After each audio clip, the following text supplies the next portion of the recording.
Bueno, muy buenos días para todos. Quiero invitarles a abrir sus Biblias en el Evangelio de Juan, en el capítulo 5. Evangelio de Juan, capítulo 5. A propósito, el Evangelio de Juan es el Evangelio que recomendamos con frecuencia para las personas que por primera vez se acercan a la palabra de Dios.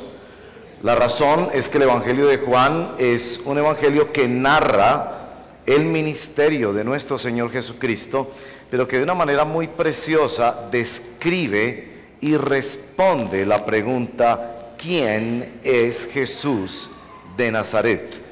Que es finalmente la pregunta del cristianismo. Depende de la respuesta a esa pregunta toda nuestra vida, toda nuestra eternidad. ¿Quién es el Señor que vino y se hizo hombre y murió para dar su vida por nosotros y resucitó para darnos poder para una nueva vida? Les invito entonces al Evangelio de Juan en el capítulo 5, donde estaremos encontrando una historia, preciosa historia, de un enfermo, discapacitado, como muchas personas lamentablemente también lo son, pero que se encuentra con Jesús y que a partir de ese encuentro su vida es profundamente transformada. Juan capítulo 5, y vamos a leer del verso 1 hasta el verso 18. Acompáñenme, por favor. Algún tiempo después se celebraba una fiesta de los judíos y subió Jesús a Jerusalén. Había allí, junto a la puerta de las ovejas, un estanque rodeado de 5 pórticos, cuyo nombre en arameo es Betzatá. En esos pórticos se hallaban tendidos muchos enfermos, ciegos, cojos, paralíticos. Entre ellos se encontraba un hombre inválido que llevaba enfermo 38 años. Cuando Jesús lo vio allí, tirado en el suelo, y se enteró de que ya tenía mucho tiempo de estar así, le preguntó: ¿quieres quedar sano? Señor, respondió el hombre, no tengo a nadie que me meta en el estanque mientras se agita el agua, y cuando trato de hacerlo, otro se mete antes. Levántate, recoge tu camilla y anda, le contestó Jesús. Al instante, aquel hombre quedó sano, así que tomó su camilla y echó a andar.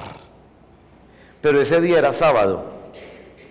Por eso los judíos le dijeron al que había sido sanado: hoy es sábado, no te está permitido cargar tu camilla.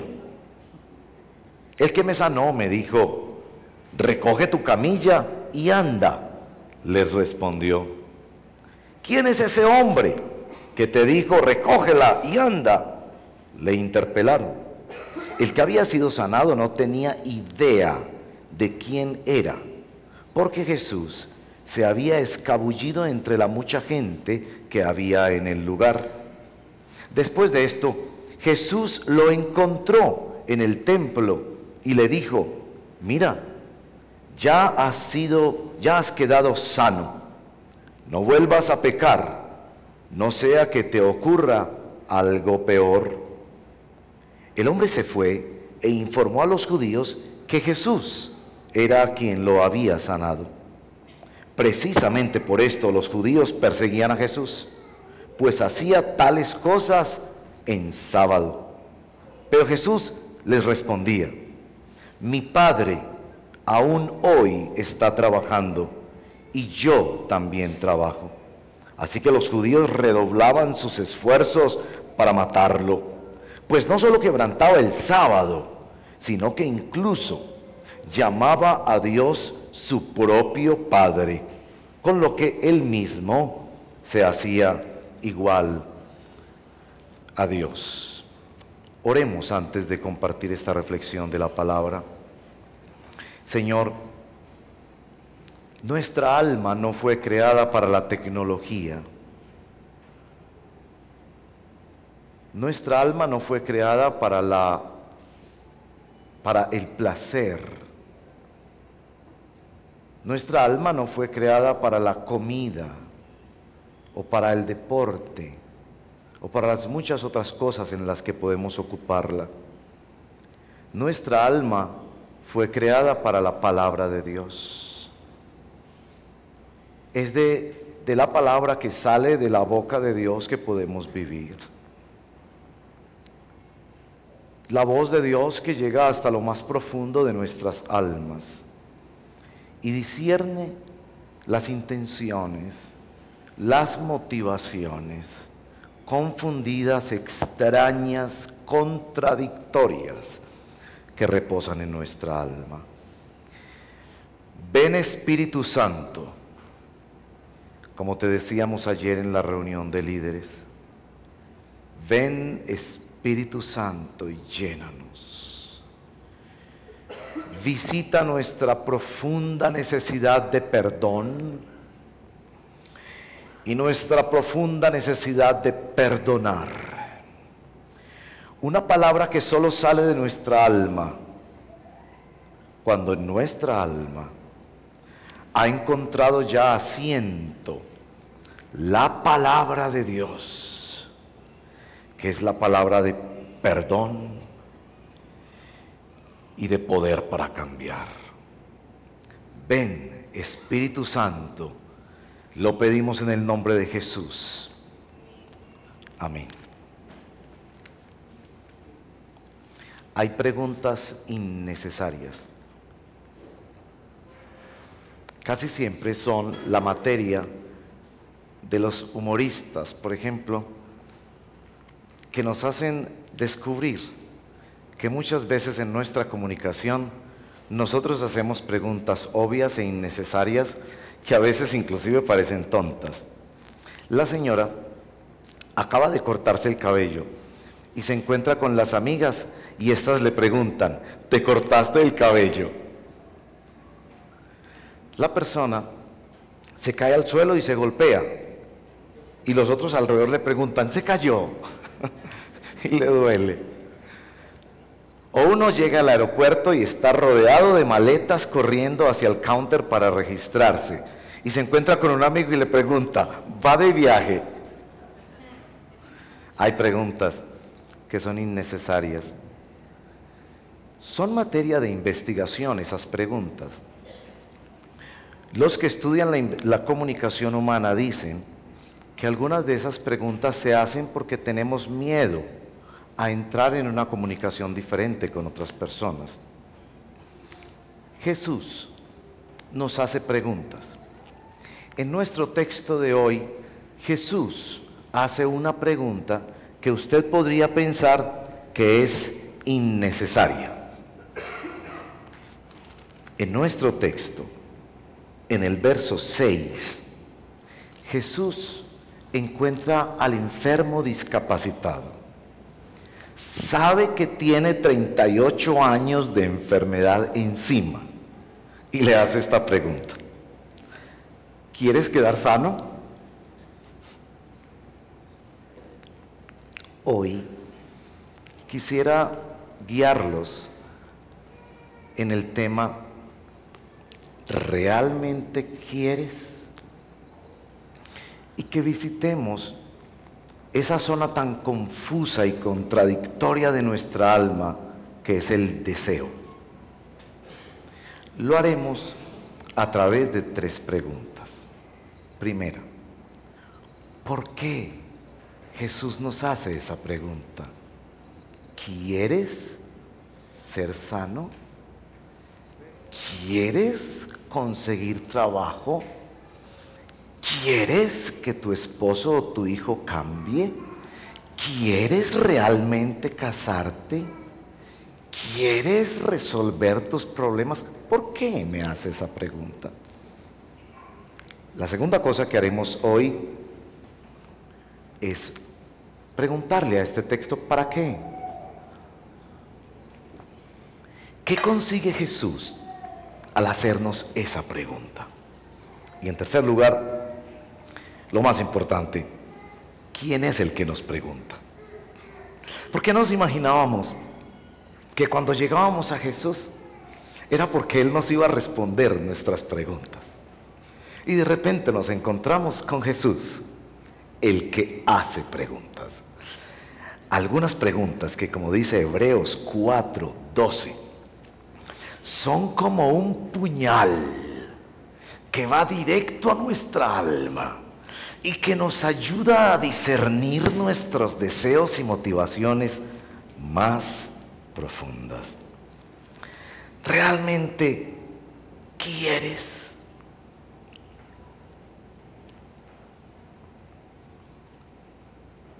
Lo que pasa, dice un autor, es que a menudo nuestros problemas se vuelven nuestro amigo, nuestro refugio, nuestro amante y aún nuestro dictador. A veces los problemas convienen. Este hombre es un mendigo. Para mendigar necesita su problema. Así que la pregunta no es innecesaria.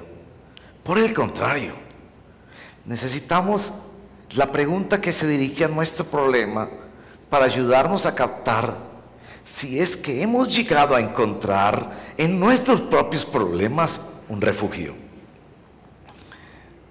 Dicen algunos investigadores que a los altos mandos militares de nuestro país no les interesa la paz, porque son tantos los beneficios que tienen con la guerra: salarios más altos, pensiones más tempranas, el doble o el triple cuando están en ciertos sectores de guerra. Es que a veces el problema hasta conviene. O a veces estamos absolutamente determinados por nuestro problema. Se dice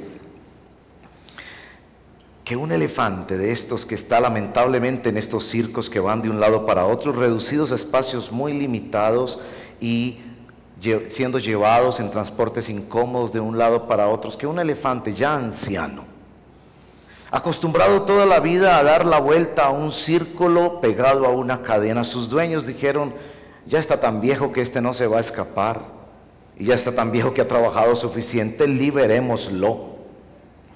Se dice que cuando liberaron al anciano elefante, este seguía haciendo el mismo recorrido en el círculo de la arena que había hecho toda la vida. Porque es que a veces el problema te ha determinado tanto que ya no conoces otro estilo de vida fuera de esa adicción, esa relación malsana, esa problemática de tu vida. O a veces el problema ha dividido tanto el alma que ya la persona sencillamente no sabe si quiere resolverlo o no. Como el hombre que con lágrimas en los ojos, quizás les he contado, una vez me dijo: es que pastor, sinceramente yo las amo a las dos. No podía dejar a su esposa, no podía dejar a su amante. Ya su alma estaba dividida y acostumbrada a vivir en medio de ese problema. Así que es muy importante para nosotros que nos acercamos a la palabra de Dios hoy, hacernos esta pregunta. Primero, ¿por qué el Señor te hace esa pregunta? Quiero que observen que cuando el Señor le hace esa pregunta al enfermo, el enfermo no se la responde.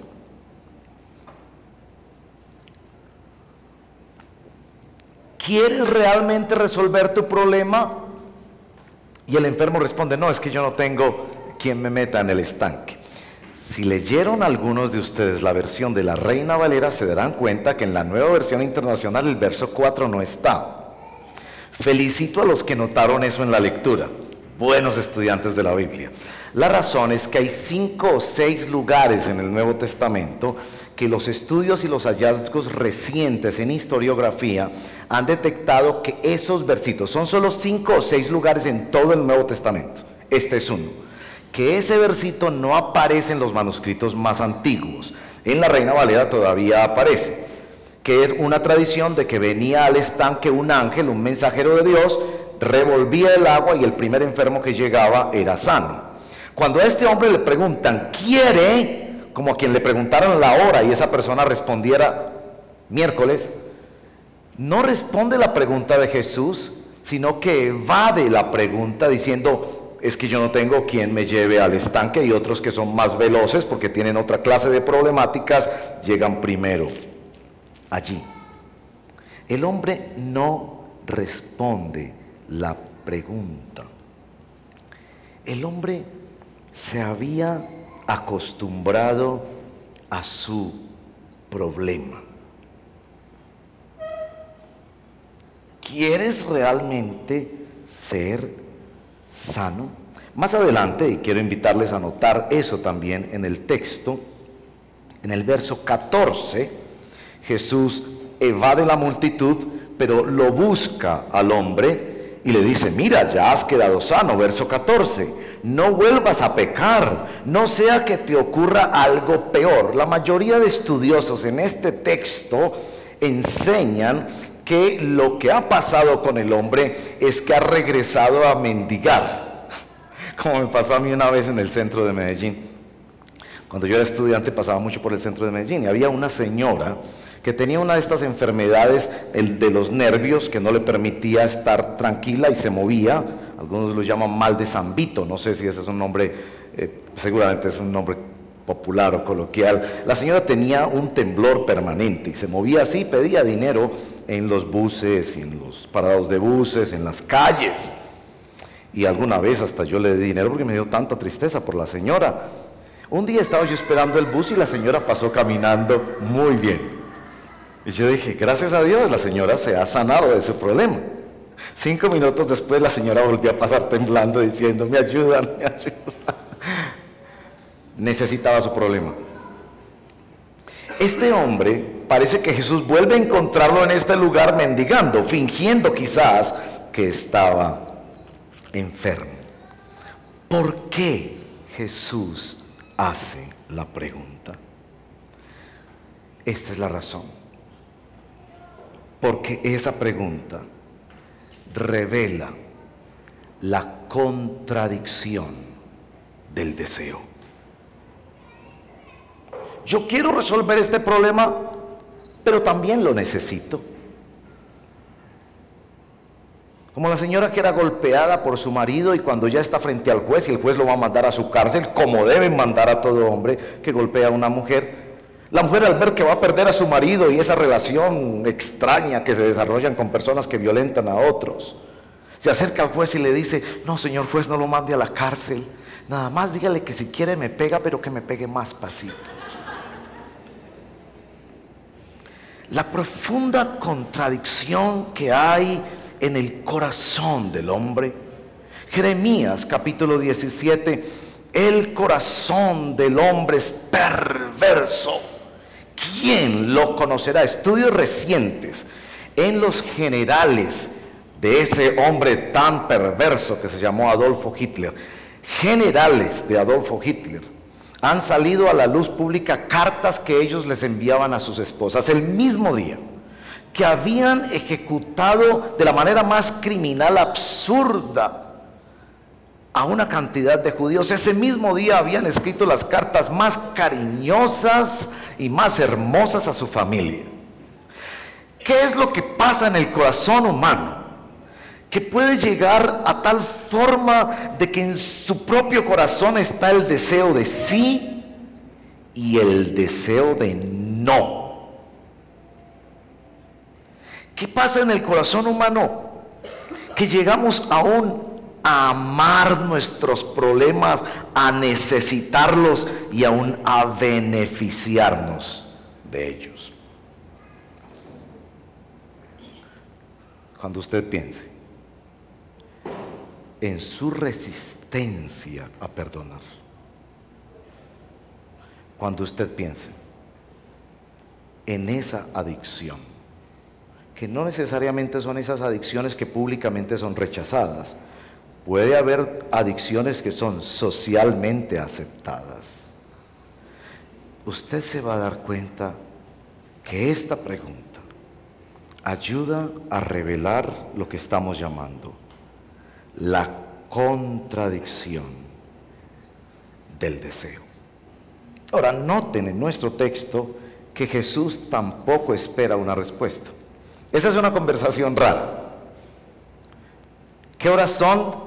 Miércoles. ¿Lo quiere con leche o sin leche? Es una conversación que no tiene sentido. Jesús le pregunta, ¿quieres ser sano?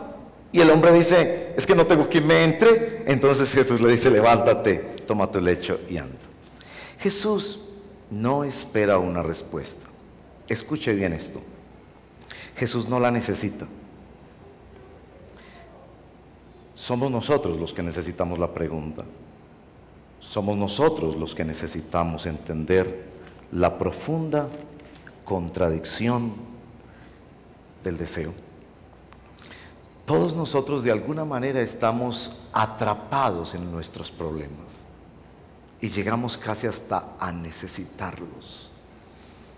Y quizás con esa porción del Evangelio que dice, creo, ayuda a mi incredulidad, tenemos que decir, Señor, quiero, pero ayúdame porque también no quiero. No es así. No es que si yo te pregunto, ¿quieres santidad? ¿Quieres una relación profunda con el Señor? ¿Quieres una vida espiritual activa y dinámica?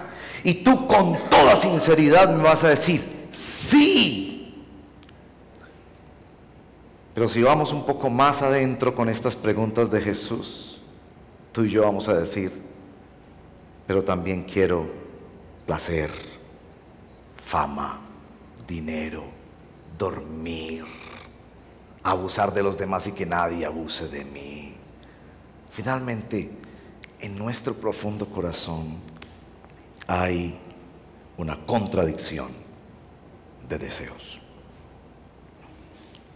Bendito el Señor,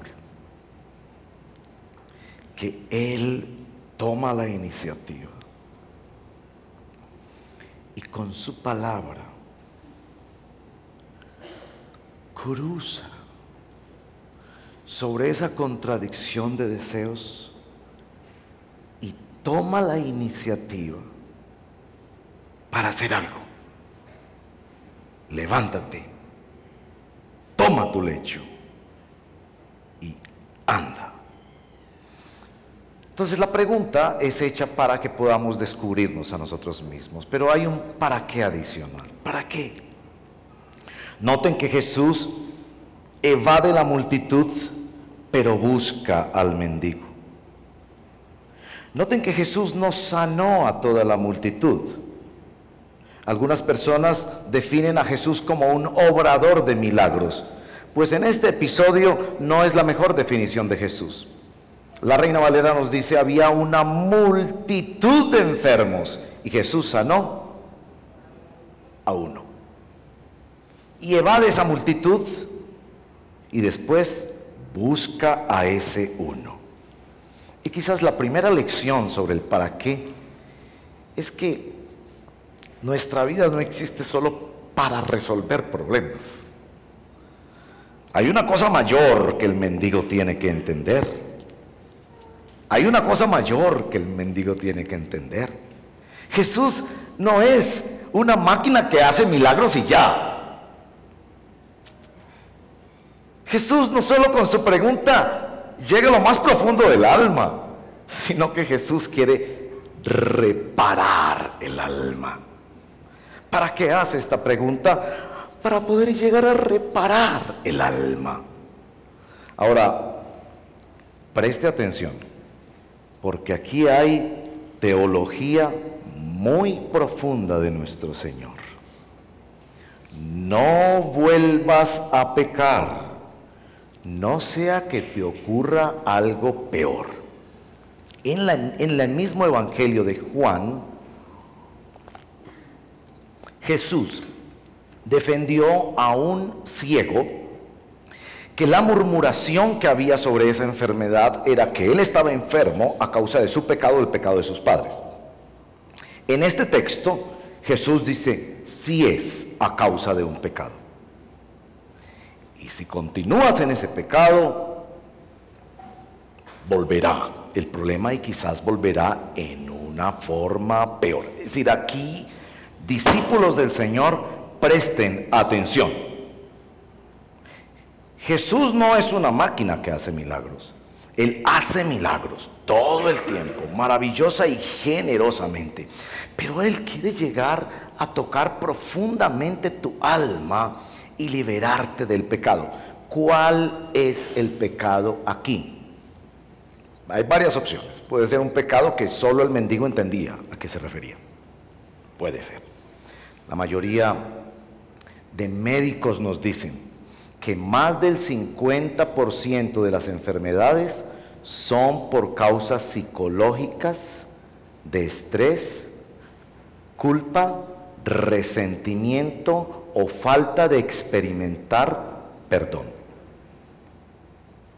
Los médicos me han dicho eso. Más de la mitad de pacientes que consultan.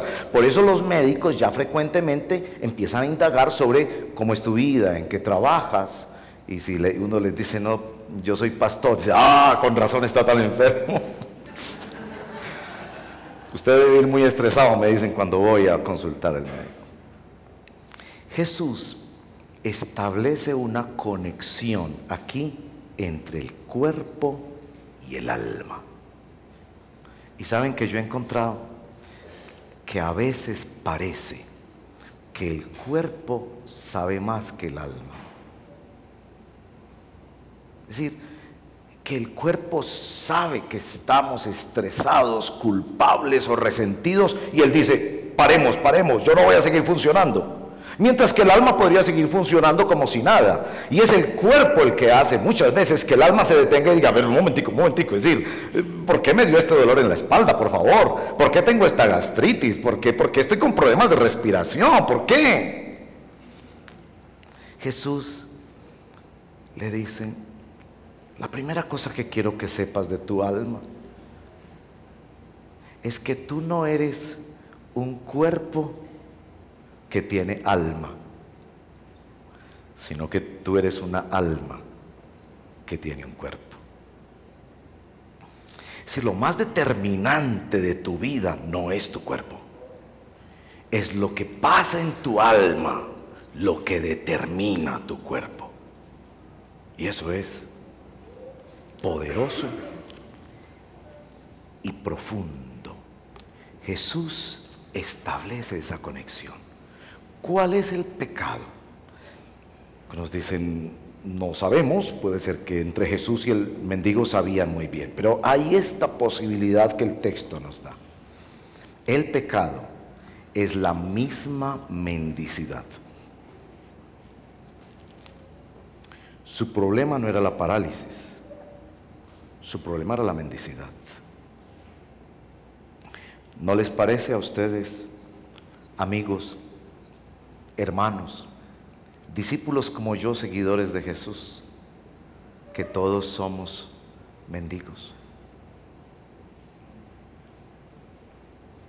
Mendigos que estamos pidiéndole lástima al dinero. Llénanos dinero para ser felices. Cuando aún sabemos que muchos que tienen dinero tienen muchísimos más problemas a causa del dinero. O le mendigamos al sexo, o le mendigamos a relaciones interpersonales, o le mendigamos a la fama, o le mendigamos al placer. ¿No somos finalmente mendigos que estamos yendo al basurero a coger cosas que sabemos que no producen la felicidad que buscamos, que nos contaminan y nos corrompen? La pregunta de Jesús va dirigida a establecer la prioridad de la vida en el alma y ayudarle a detectar esto que es la mendicidad. La primera pregunta nos ayuda a entender la contradicción que hay dentro de nosotros con el deseo. deseamos el bien y deseamos el mal simultáneamente. La segunda pregunta, ¿para qué? Nos ayuda a darnos cuenta que finalmente somos mendigos, que estamos tratando de buscar donde no está nuestra felicidad, y que aún después de haber resuelto el problema seguimos como el elefante circulando en torno a esa mendicidad. Pero la tercera pregunta que les quiero proponer a partir de la pregunta de Jesús es ¿quién? ¿Quién hace esta pregunta? Ustedes han observado en nuestro pasaje de Juan capítulo 5, de los versos 16 en adelante, que los religiosos de la época hacen un debate sobre el sábado. Por favor, cuando lea los evangelios y vea el rencor que se levantaba en el corazón de los fariseos y escribas y religiosos de la época sobre el hecho de que Jesús hacía cosas inesperadas en sábado, no tomen eso a la ligera. No tomen eso a la ligera. Estos religiosos entendían muy bien qué significaba sábado.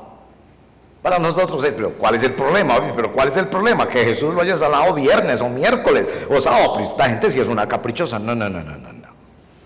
En primer lugar, ellos entendían que fe significaba tiempo. Fe significa tiempo. No me diga que usted cree en un Dios a quien usted no le devuelve la cosa más importante que usted tiene, que es tiempo.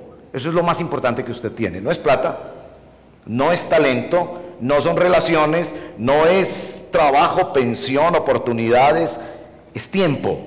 Lo más importante que usted tiene en su vida es tiempo. Pregúntenle a la gente muy rica y sabrán que cuando llegan a ser ancianos, ¿para qué yo tengo todos estos miles de millones de dólares si ya no tengo tiempo? Estos religiosos entendían una cosa: creer en Dios significa darle a Dios tiempo. Por eso las esposas sabiamente nos dicen: no me diga que me quiere ni me dé regalos, deme tiempo. Es muy fácil dar regalos, pero tiempo. Ellos entendían que ese factor del tiempo controlaba el corazón de las personas, pero ellos pensaban que quien les estaba hablando era otro ser humano, no el creador del tiempo. Ellos pensaban que quien les estaba hablando era un maestro que hacía milagros y que era una buena persona que andaba por ahí. Ellos no aceptaban que quien les estaba hablando era el creador mismo del tiempo. Por eso, en el verso 18, cuando Jesús llama a Dios su Padre, esta era la razón por la que querían asesinar a Jesús. Él mismo se hacía igual ¿a quién? A Dios. Ahí está el asunto. Si Jesús es Dios, entonces Él es el Señor del sábado, Él es el Señor del tiempo. Él determina cómo es el reposo de Dios en el día sábado. Pero ellos no aceptaban que quien les estaba hablando era el Señor del tiempo. Ahora, noten que cuando le preguntan al ex paralítico ahora: ¿y quién es el que te dijo que en el día sábado no puedes hacer esto o aquello? Porque se suponía que en el día sábado no se podía llevar la camilla, no se podía trabajar en el día sábado. ¿Quién es? ¿Quién es si el hombre no sabe? El hombre ha sido tocado por Jesús y no sabe quién es Jesús. ¿Se dan cuenta? Jesús hace muchos milagros y a él no le importa que no le den crédito. Todos los días, en los hospitales de Colombia, en los hogares de Colombia, en las empresas de Colombia, Jesús está haciendo toneladas de milagros y a él no le interesa que le den el crédito. Lamentablemente muchas veces le dan el crédito a otras cosas y a otras personas. Pero cuando Jesús le toca el alma, cuando Jesús le dice: no sigas pecando porque te puede venir algo peor, el enfermo o el ex enfermo en el verso 15, el hombre se va e informa que el que lo tocó fue Jesús. ¿Notan eso? Cuando le tocó el cuerpo, no se dio cuenta que era Jesús. Cuando le tocó el alma, se dio cuenta que era Jesús. De los versos 19 en adelante, Jesús hace un discurso sobre quién es Él. Dos cosas quiero que noten en ese discurso y les invito a leerlo un poco más en su casa, es un poco extenso. En ese discurso Jesús establece lo siguiente, que como Dios, porque Él acepta que la acusación que le hacen se está haciendo igual a Dios, es cierta, porque Él es el Hijo de Dios, Él es el Mesías, Él es el Emanuel, Dios con nosotros, Él es Dios, Él no niega eso. Él establece que como Dios, Él tiene dos funciones delegadas por el Padre. La primera es de juzgar y la segunda es de dar vida. Eso lo podrán ver en verso 21 y 22 y en verso 26 y en verso 27. Que su tarea es juzgar como el Señor de la historia y dar vida como el Salvador. ¿Se han dado cuenta que con mucha frecuencia llamamos a Jesús nuestro Señor y Salvador? Él es mi Señor y mi Salvador. Él es mi Salvador porque Él es el Señor. Él es el Dios y el Señor, el juez de la historia. Y Él tenía la posibilidad de establecer otra forma de justicia a través de su muerte y su resurrección para salvarme. Pero Él es también mi Señor porque es mi Salvador. No solo es mi Señor por la creación, por ser mi creador, sino porque un día Él redimió mi alma del pecado y vino a sentarse en el trono de mi corazón. Por eso se acordarán que muchas veces hacemos la oración de fe para entregarnos al Señor y le decimos: Señor, ven a mi vida para que en el trono de mi corazón no esté yo, ni mis hijos, ni una persona, ni el dinero, ni la fama, ni el sexo, ni el poder, sino que en el centro de mi corazón esté el Señor. Él fue mi Salvador para ser mi Señor, Él fue mi Señor para ser mi Salvador. Pero también quiero hacerles notar que en el verso número 20, Jesús les habla de cosas más grandes que estas que les mostrará y que los dejará a ustedes asombrados. Final del verso 20. Repite esa misma idea en su discurso en el verso 28. No se asombren de esto, porque viene la hora en que todos los que estén en los sepulcros oirán la voz de Dios. La pregunta más importante de esta historia no es solo cuál es mi problema, por qué me hace esta pregunta, o para que detecte la conexión entre el alma y el cuerpo, sino quién es Jesús. Nos ha dicho en primer lugar que Él es el juez y el dador de la vida, y que por eso no niega que es el Señor del tiempo y que puede tomar el control de tiempo de cada ser humano. Pero nos ha hablado aquí de cosas más grandes.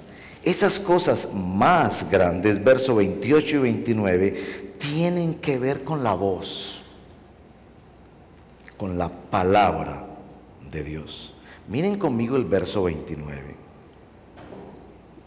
Los que han hecho el bien resucitarán para tener vida, pero los que han practicado el mal resucitarán para ser juzgados. Recuerden, aquí es Dios que es juez y dador de vida, que está diciendo cómo es que una persona huye de la condenación del justo juicio de Dios y tiene acceso a la vida que Él ofrece. Aquí en el verso 29 dice que han hecho bien. ¿A qué bien se refiere? En este discurso maravilloso de Jesús como Señor y Salvador está claramente establecido cuál es ese bien que hacen las personas para recibir vida. Porque tanto como el paralítico, cada uno de nosotros lo que necesitamos en el alma es vida. y vida nueva, un concepto maravilloso en el Evangelio de Juan que les recomiendo a todos ustedes leer con detalle y con frecuencia. El Evangelio de Juan, Él ha venido para dar vida y vida en abundancia. ¿Cuál es ese bien que nos acerca a la vida? Lo primero que tienen que notar es que este es un bien que se le está pidiendo a muertos. No se asombren, hemos leído, porque viene la hora en que todos los que están en los sepulcros oirán su voz. Este es un bien practicado por muertos. No se está refiriendo Jesús aquí a buenas obras religiosas o a buenas obras morales. Nuestro texto lo establece muy bien en el verso 24. Les aseguro que el que oye mi palabra y cree al que me envió, tiene vida eterna y no será juzgado, sino que ha pasado de muerte a vida. Oír y creer. Durante 38 años, ese hombre paralítico pensaba que su única alternativa era mendigar. Déjenme decírselos con toda franqueza. Yo tengo más de 25 años de ser pastor. Yo mismo soy un mendigo. Y conozco mendigos que vivimos pidiéndole y mendigando amor, mendigando placer, mendigando una cosa y otra, buscando en la caneca de basura de nuestra propia condenación, tratando de encontrar en nuestros propios esfuerzos y posibilidades y en el nivel horizontal de la vida humana cosas que en lo profundo de nuestro corazón sabemos que solo Dios puede resolver. Aquí está. Y está presentado no en un acto litúrgico. Arrodíllese y entonces tendrá vida. Vincúlese a tal iglesia y entonces tendrá vida. Está asociado directamente a la palabra de Dios. Ustedes escucharon la oración con la que empezamos. Nuestra alma no fue creada para la tecnología, ni para el placer, ni para el deporte, ni para el arte. Esas cosas pueden entretener el alma, pero no saciarla. Nuestras almas fueron creadas para escuchar a papá. Se hizo un experimento hace años y creo que se ha repetido. Bebés que sus madres murieron, los dividieron en dos grupos en el hospital donde los cuidaban. Todas sus necesidades estaban satisfechas: higiene, alimentación, ambiente protegido. A un grupo se consiguieron mamás que tomaban el lugar de las mamás de estos bebés cuyas madres habían muerto. Esas mamás iban solamente para decirles: te amo, tú eres un precioso niño. Algunas de esas mujeres terminaron adoptando esos bebés.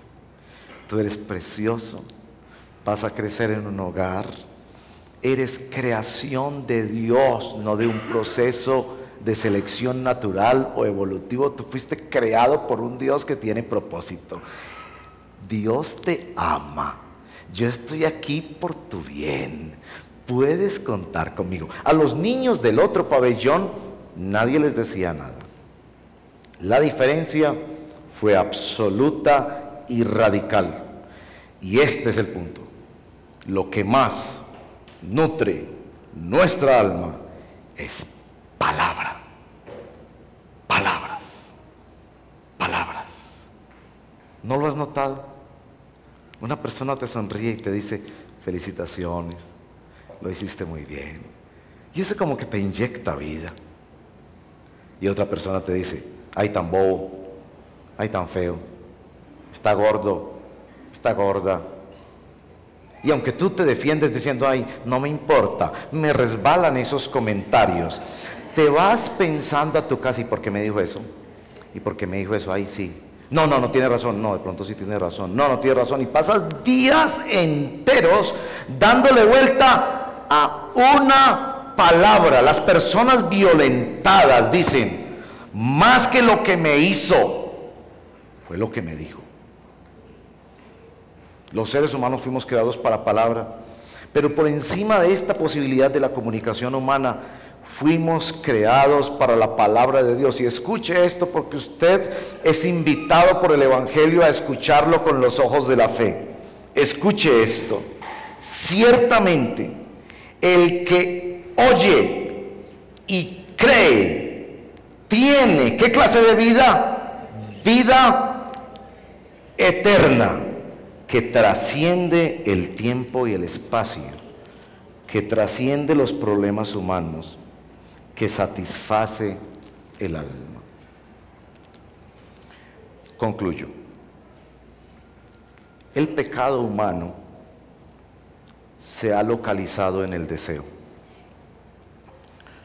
Lo peor de la vida de los niños que tristemente viven en la calle no es que viven en la calle, expuestos a maltratos, violencias, adicciones y toda suerte de abusos.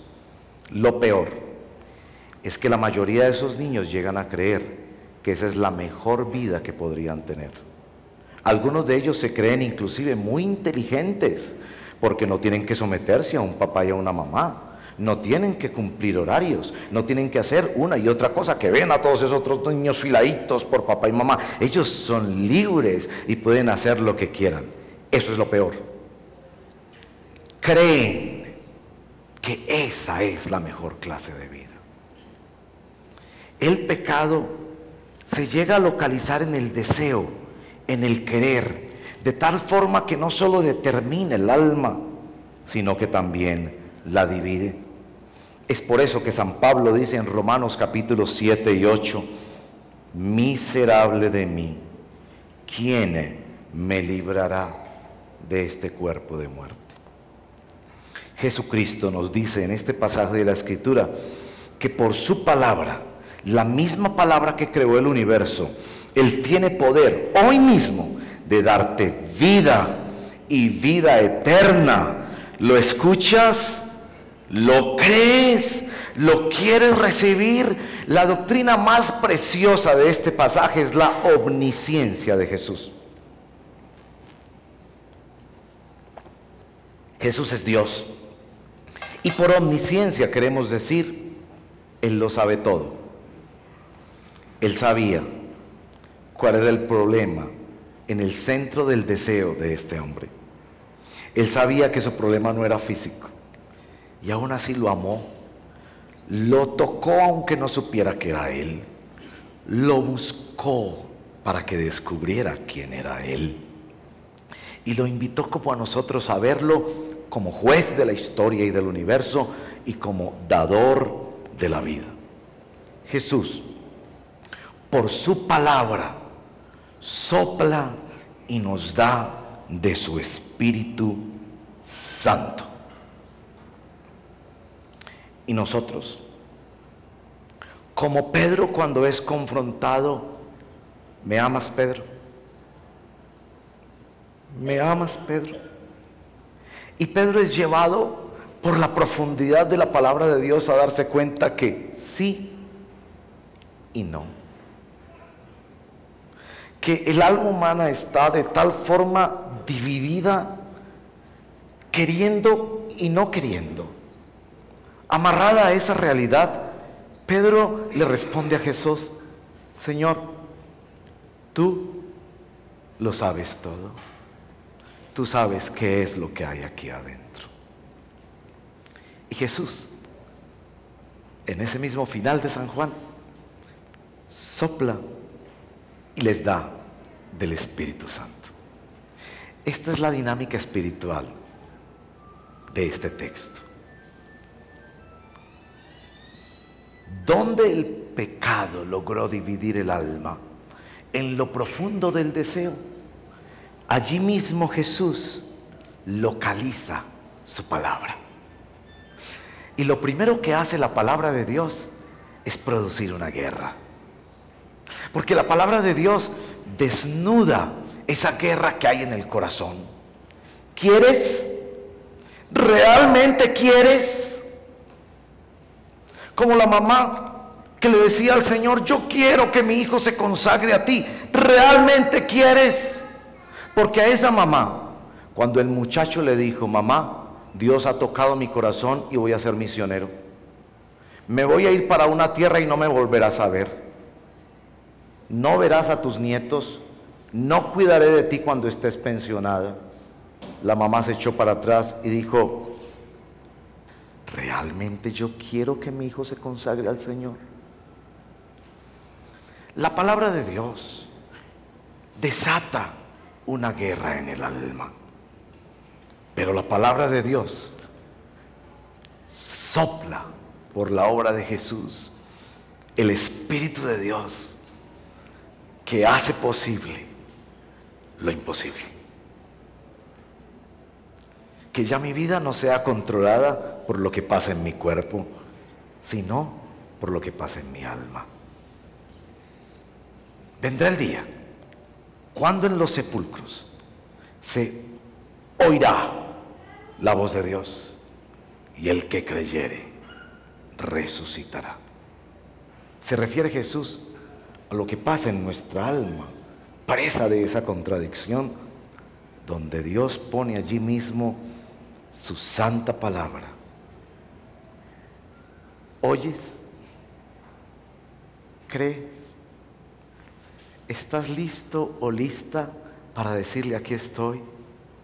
Con esta contradicción tan profunda de yo quiero y no quiero, de yo sí pero yo no.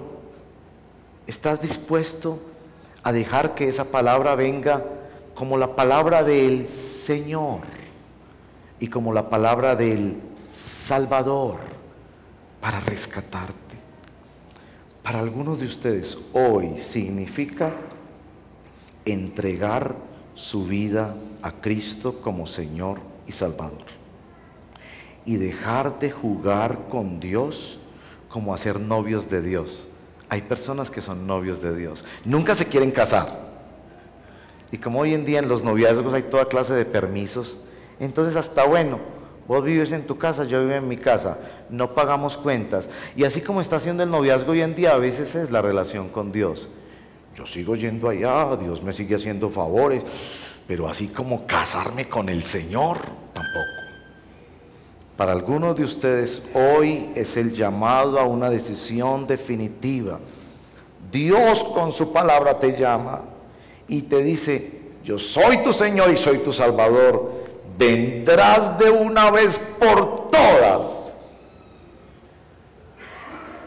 Y el muerto, allí en el sepulcro, por virtud del Espíritu de Dios, escucha, cree y recibe nueva vida. Para algunos de ustedes es renunciar al pecado.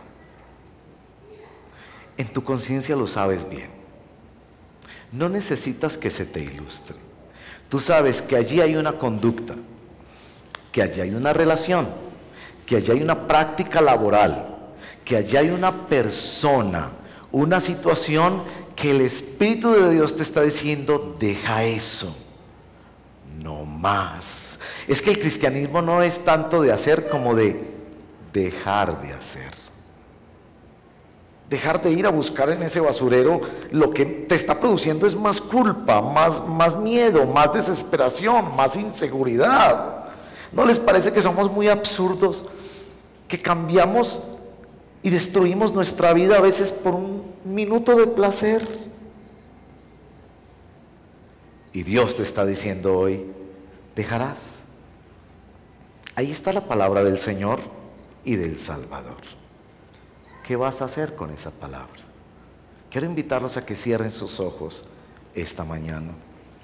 En primer término, quiero hacer una oración para todos aquellos que quieren hoy mismo entregar sus vidas al Señor como su Señor y Salvador.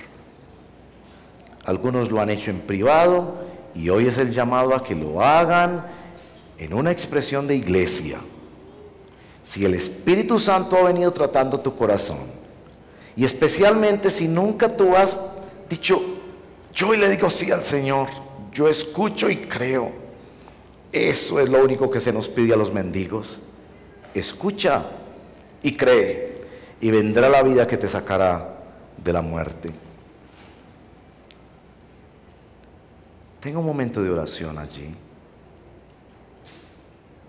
Voy a desafiar a algunos de ustedes a que expresen delante del Señor y hagan conmigo esta siguiente oración.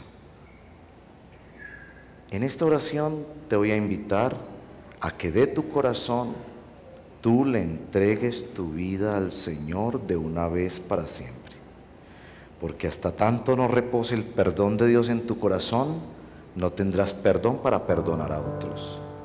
Hasta tanto no repose la palabra de Jesús en tu corazón y Él como Señor, no tendrás poder para cambiar. Él dice, oye y cree. A quienes quieran hacer esta oración para entregarse al Señor, y pido a todos los demás que están en silencio y que cierren sus ojos, no necesitan mirar, esto es una cosa entre estas personas y el Señor, yo solamente les voy a guiar. Mientras todos los demás oran, quiero pedirte que te pongas de pie. Si hoy de manera definitiva quieres expresar que te entregas al Señor como tu único y suficiente Señor y Salvador. Y después te voy a invitar a hacer una oración conmigo, acompañados de todos los demás. No pienses si hay otra persona que se pone de pie. Esa no es tu forma de pensar. Tú no necesitas que otros lo hagan. Si otros lo hacen bien, si todos, si uno solo. Voy a pedir a quien quiera tomar este paso de decisión y de fe, póngase de pie y dígale, Señor, yo te voy a entregar mi vida hoy, de una vez y para siempre. Señor te bendiga. A los que están de pie, oren los demás por aquellos que se han puesto de pie. Eso es entre cada uno de ustedes y el Señor. Algunos marcamos estos días en nuestra agenda.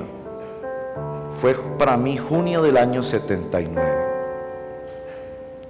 Yo sé que en muchos momentos yo le he dicho, Señor, te entrego mi vida, pero quizás nunca lo había entregado a partir de la pregunta que confrontó la contradicción de adentro de mi corazón, y reconociendo mi muerte espiritual y diciendo, envía esa palabra, yo solo puedo creer por la gracia del Espíritu, y sácame de esta muerte de una vez para siempre.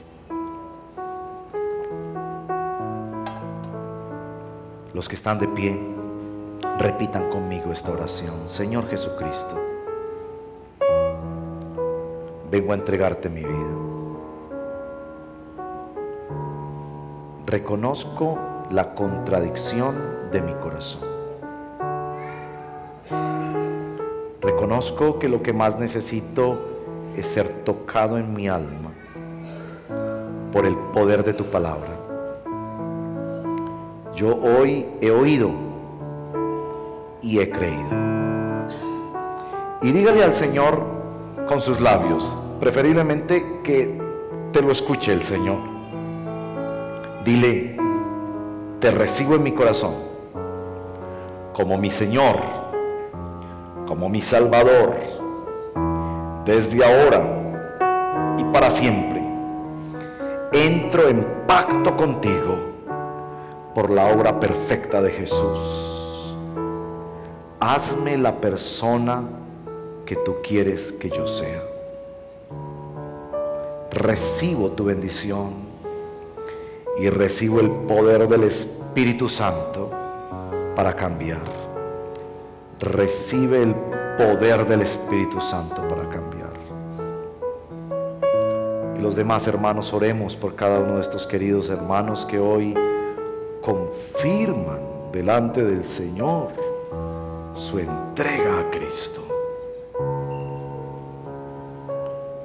Voy a invitar también a que te pongas de pie si hoy el Señor te está hablando en cuanto a dejar de mendigar.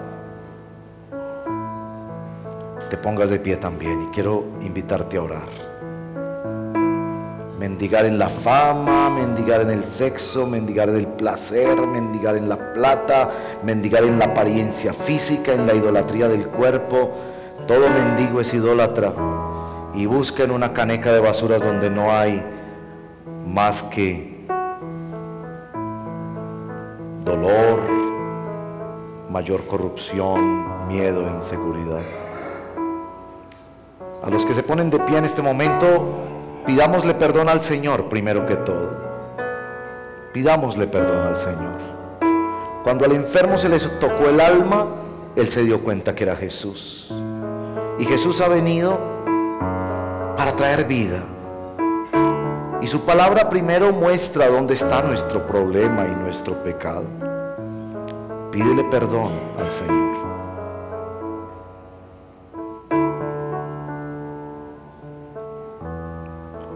También te invito a recibir el perdón del Señor. Jesús es omnisciente. Él lo sabe todo. Él conoce tu dolor y tu herida, tu pecado, su raíz, tu deseo confuso y contradictorio. Y Él aún así ha decidido buscarte y tocarte el alma y revelar que Él es Dios, Señor y Salvador. Señor, te adoramos por quién eres tú. Tú viniste a la historia humana y naciste en Belén. Viviste una vida como nosotros sin pecado. Eres hombre, Jesús, y eres Dios.